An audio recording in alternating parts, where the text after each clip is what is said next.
Арахата, қаз бирди киологор, өйдөмө жүкті түгеннер болалары болу. Антын мен олық қор бол бұт түгені, өйдөмө да денетерге ғырақын.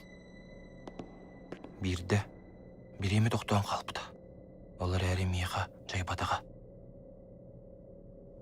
Ол күн бирді көрбеппер, сандара мостаға оқтосы тарады. Оны саамай құттылаға ден. Сандара аттығыр, кем әрі тұрар әді.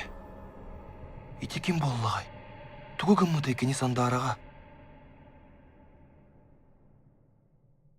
Ол күн самай боростой күн еді. Самай боростой күн, мен самай боростой оскола бар. Туғдағаны кей сөғыранны суық.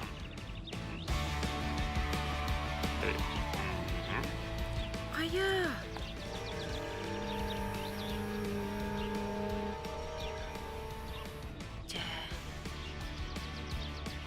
Антон неге меген білеғет. О, бұ сандара сылчыр. Кене мендегі қағандағына көрбеді болу. Ой. Сайына, онына, айына. Бұл маны кейіндер дағаны оруқ тұрын сеп.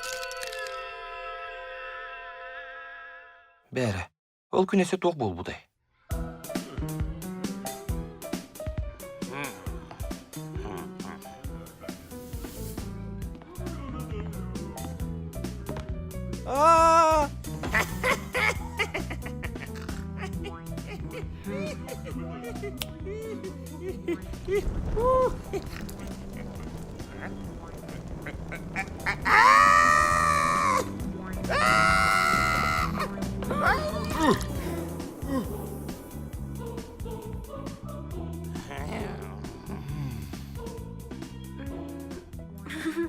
Кем сандараға қуған ауырын сөбей. Мен қаяндағыны білекті ақпен едене. Оны сандарыны бұйықтақ ақпен. Мы участвовали в создании короткометражки, и суть этой короткометражки заключается в том, что у каждого в этом мире есть суперспособность, но только у нашего героя ее нет во всем мире.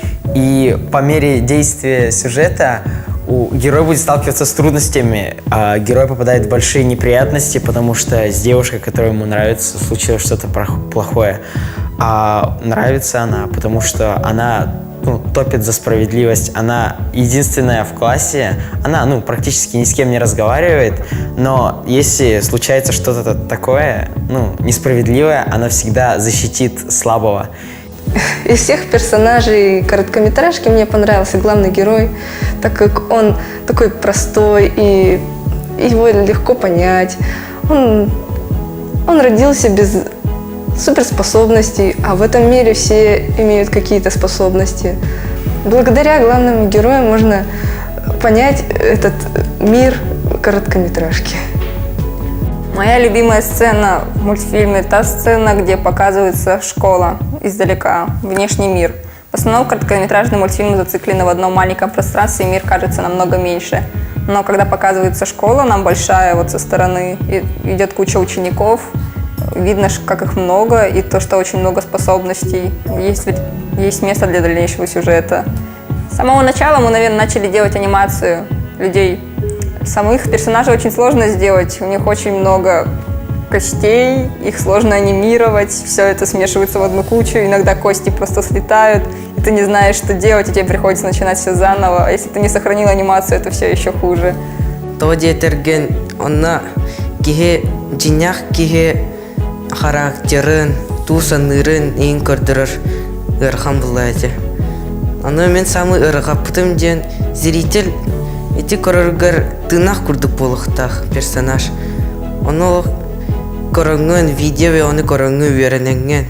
Оны тынақ күрдік ордыққа, ол зритель тынақ күрдік көрін үші эмоциялар ұлар. Онық оңыра тауытым, онық ордыққа будайнышыға зрительға даваны беха даван. Мы все работали отдельно друг от друга. Мы анимировали отдельного персонажа в отдельной ситуации. И это называется экшен. Если персонаж показывает какую-нибудь эмоцию на лице, а потом начинает бежать, это два разных экшена. Ну, один моделил коробку, другой парты, другой вообще стулья и так далее. Каждый из нас внес свою лепту, и мне с нетерпением хотелось увидеть, что получилось в итоге, как наши учителя собрали все вместе. Ну и под конец я хочу сказать то, что анимация – это всегда командная работа. Мы очень старались над мультфильмом, и обязательно зацените его, делитесь, ставьте лайки, ссылка будет в описании.